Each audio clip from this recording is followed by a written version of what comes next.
Hello, welcome to this little tutorial on Urdhva Danurasana. So this is a full wheel pose. And the reason that I wanted to share a little bit about this pose today is it's one that can feel incredibly spacious in some bodies and quite restrictive in others. Now, I'm going to start by sharing a little story. When I arrived on my first ever yoga teacher training, I posted a picture on Instagram of me in an Urdhva Danurasana, and it was a few days before my training began, and um, I was really excited about this commitment that I was making to my practice. And at that time, I didn't really have an intention to be a yoga teacher at all. I just knew that I had this pocket of time and the last of my savings, and I wanted to make that commitment for myself. And I posted sharing that I was doing a yoga teacher training with this picture of myself in full wheel. And somebody replied underneath saying, "How are you going to be a yoga teacher when your wheel pose looks like that?" And as you can imagine, in the early stages of my teaching, I wore that comment like a weight on my shoulders. And um, it really contributed to any feelings of imposter syndrome that I might have already had, knowing that that judgment had been sent my way. And so this is a pose that typically didn't really used to feel that spacious in my body. So a lot of tightness in the shoulders and various other things made this feel very inaccessible for me. But over time, and of course through practice, but also learning more about making this pose more accessible in a body like mine, has, I hope, given me some insight into ways that you can make this feel more spacious no matter what body you're in. So there are a few different elements to this, and sometimes, I think I say this whenever I do a sort of how-to video or a tips video. We race to get to this sort of destination of a perfect pose, and that doesn't exist, because when we fixate on that, we're really trying to make our body fit the pose rather than the pose fit our body.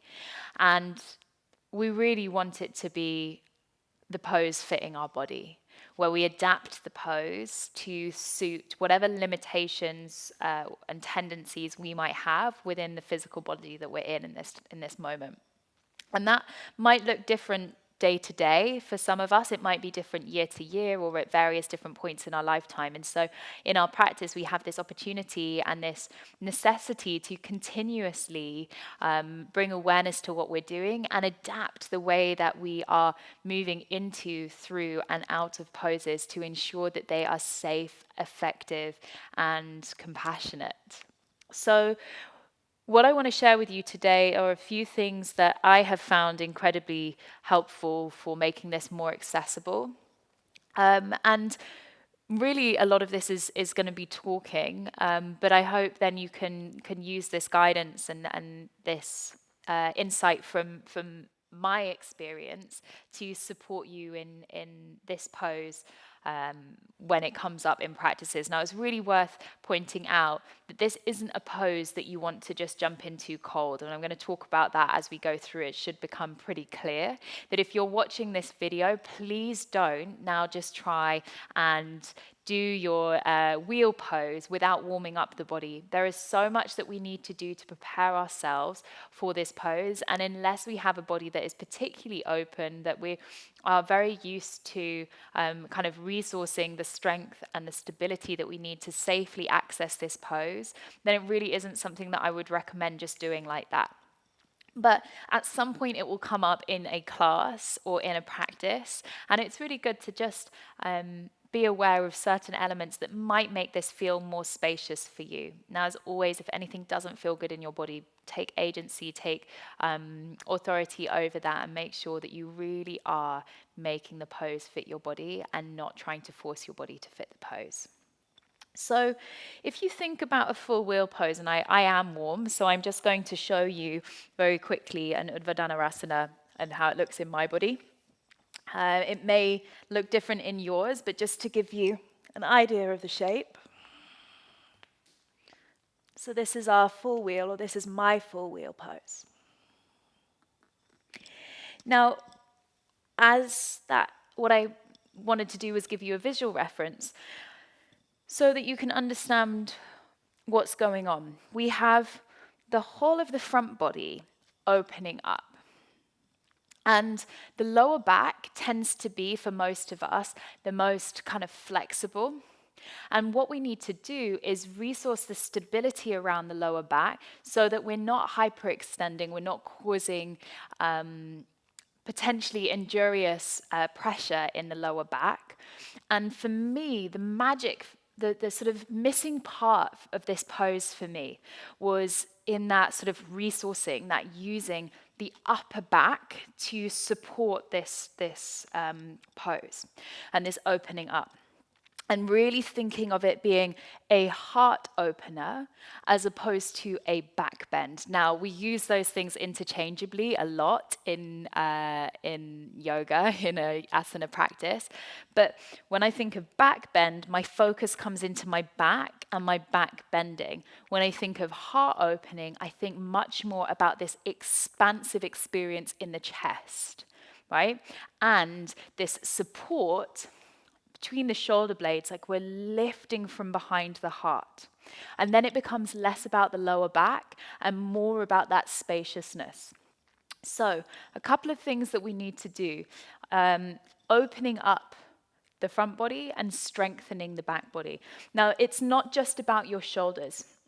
We've got the quads and the hip flexors, but also the flanks, so like the side of the body and the abs. If those are tight, like if you've ever gone into a full wheel after you've done a lot of training in your core or anything that's made your kind of abs tight, it's really intense. And so we want to offer a much more gentle approach to opening up.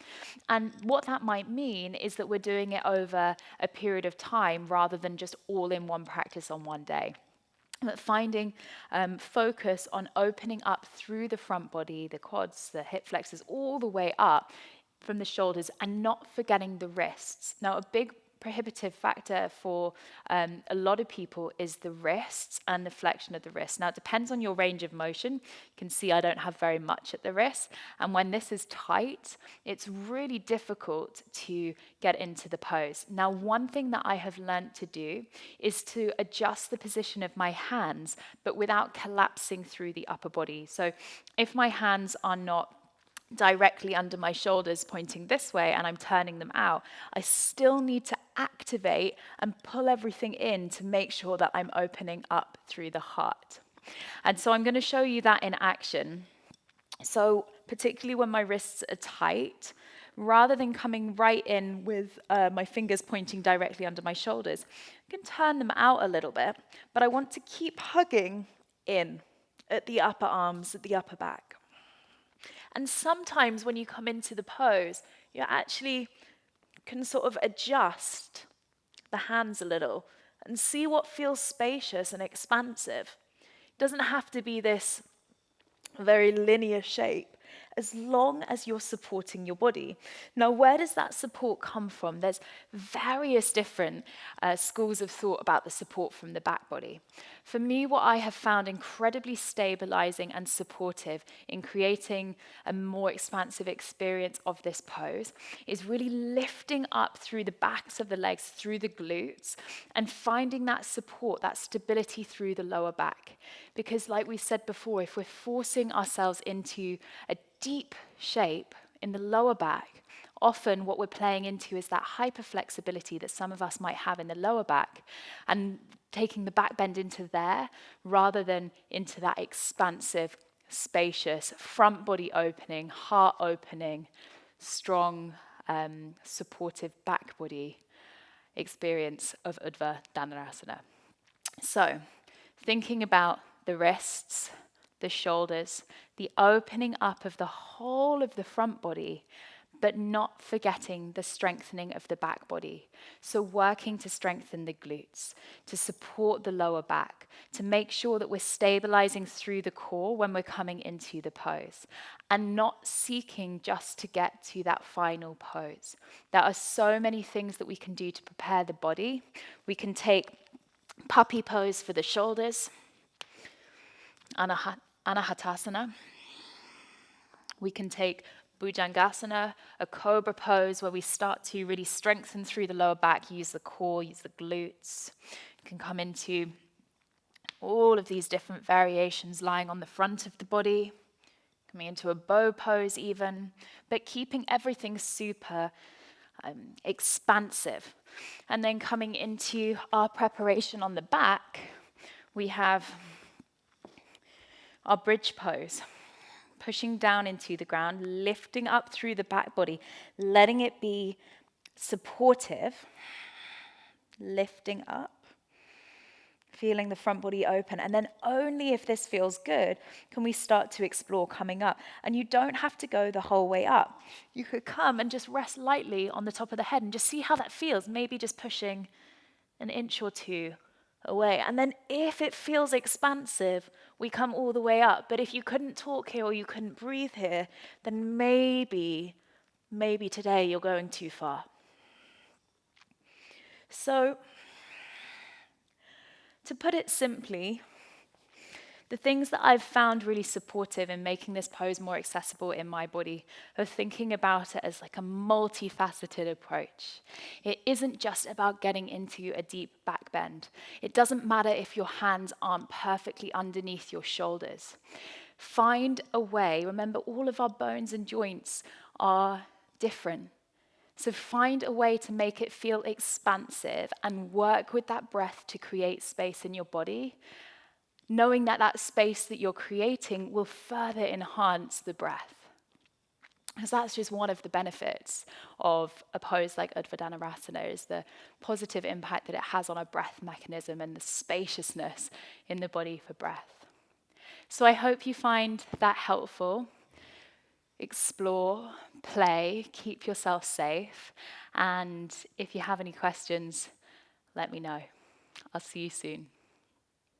If you enjoyed that tutorial, I've got lots more and plenty of practices over on my online on-demand studio, The Practice. I've popped a link to the 7-day free trial in the box below, and I hope to see you very soon.